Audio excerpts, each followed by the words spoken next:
안녕하세요. 소아청소년과 전문의 하종훈입니다. 돌 지나면 분유를 더 이상 먹일 필요가 없고요. 생우유를 먹이는 것이 좋습니다.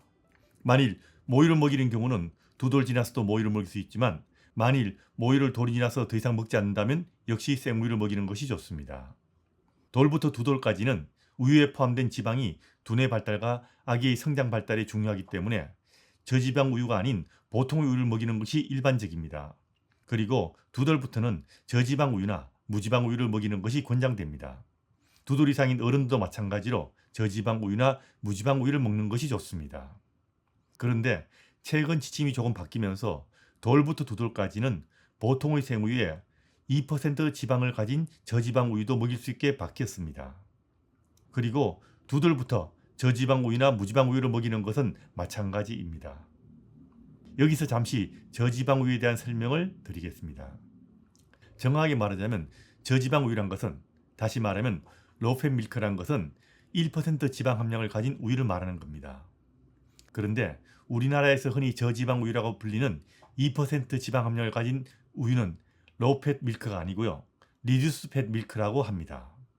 복잡한 이야기보다는 우리나라에서는 그냥 1% 저지방 우유, 그리고 2% 저지방 우유라고 부르는 것이 무난할 겁니다.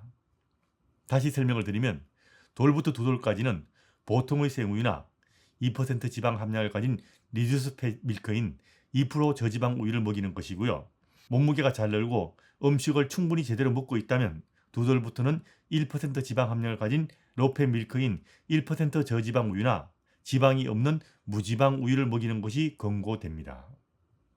그런데 몸무게가 잘 늘지 않는 아이라면 충분한 에너지를 아이가 먹기 위해서 만 5세 이전에는 1% 저지방이나 무지방 우유를 먹이는 것에 조금 신중할 필요는 있습니다.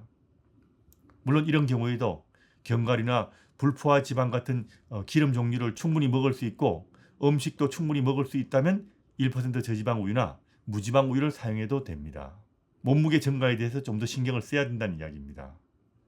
그리고 또 하나 주의할 것이 있습니다.